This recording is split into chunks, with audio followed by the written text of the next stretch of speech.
En la columna cervical, el primer movimiento que tenemos es flexión y extensión. Flexión y extensión. Esto ocurre en el eje transversal y en el plano sagital. También contamos con la hiperextensión. Luego tendríamos la abducción y la aducción, que sería abducción y aducción. Este está en el eje sagital y en el plano coronal. Luego tenemos la rotación, que sería rotación derecha y rotación izquierda. Este está en el eje longitudinal y el plano transversal. Por último tendríamos la circunducción, que sería este movimiento. Está en el eje transversal y sagital, también como en el plano sagital y coronal. Luego tenemos la articulación del hombro, que en esta se puede hacer flexión y extensión. Flexión a 90 grados, extensión, y también podemos hacer hiperextensión a 50 grados. Esto está en el eje transversal y en el plano sagital. Luego tenemos la abducción y la aducción. Una abducción a 90 grados y luego aducción. Esto está en el eje sagital y en el plano coronal. Ahora vamos con la circunducción de hombros, que sería este movimiento. Esto ocurre en el eje transversal y sagital y en los planos sagital y coronal. También tenemos el movimiento de elevación de hombros, que sería este, que está en el eje sagital y en el plano puede ser coronal o frontal. La rotación también se da dentro de todos estos movimientos, aunque no es visible. Luego vamos con la articulación del codo. En este solo se puede hacer flexión, que sería 90 grados, y extensión. Este es en el eje transversal y en el plano sagital. Luego, con la articulación cúbito-radial, tenemos la rotación interna, que es pronación, y la rotación externa, supinación. Esto ocurre en el eje longitudinal y en el plano transversal. Luego vamos con la región carpo-metacarpiana del pulgar, que tenemos flexión y extensión. Este siempre en el eje transversal y en el plano sagital. Luego de que vimos la flexión y la extensión, también tendríamos la hiperextensión, que el pulgar se va más atrás y también está en el eje transversal y en el plano sagital. Tenemos la abducción y la aducción. Este en el eje sagital y en el plano coronal. También tendríamos el movimiento de circunducción, que sería este, que ocurre en el eje transversal y sagital, también en el plano sagital y coronal.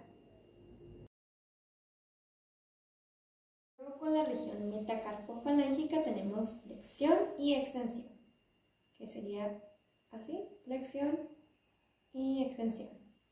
Esto siempre en el eje transversal y en el plano sagital. También tenemos la hiperextensión, que podría verse de este modo. Eso ocurre en el eje transversal y en el plano sagital. También tendríamos abducción y aducción. A la hora de decir que no, abducción y aducción. Abducción y aducción. En el eje sagital y en el plano coronal. También tendríamos circunducción, que es en el eje transversal y sagital y en el plano sagital y coronal. Luego en la articulación interfalángica solo tenemos flexión y extensión, que solo mueve estas partes, flexión y extensión, flexión y extensión. Esto es en el eje transversal y en el plano sagital.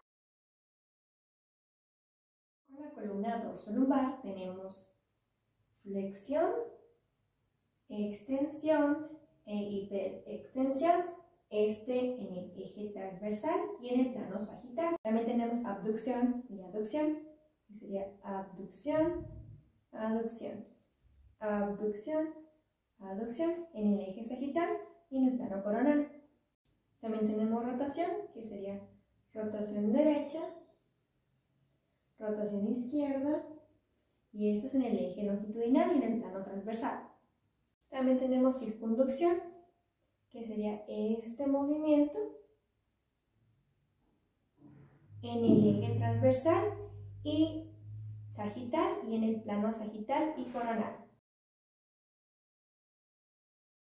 En la cadera tenemos flexión, extensión e hiperextensión. Esto siempre en el eje transversal y en el plano sagital. Ahora tenemos el movimiento de abducción y aducción, que sería abducción y aducción, abducción y aducción, en el eje sagital y en el plano coronal. Por último tenemos el movimiento de circunducción, que sería este. En el eje transversal y sagital y en el plano sagital y coronal. También se realiza el movimiento de rotación, pero no es visible para nosotros.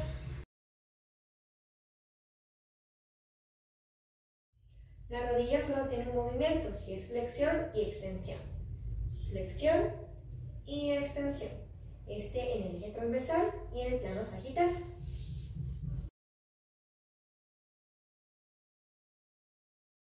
El movimiento del tobillo sería flexión plantar, que sería este movimiento.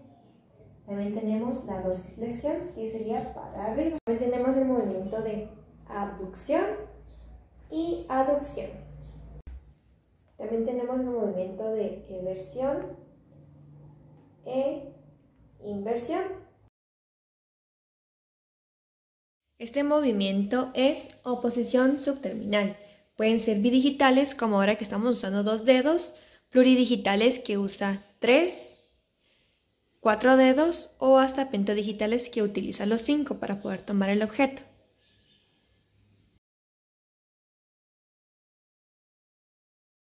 En anatómica, primero hay una flexión de cadera, luego flexión de rodillas y por último nuestra cadera vuelve a extensión.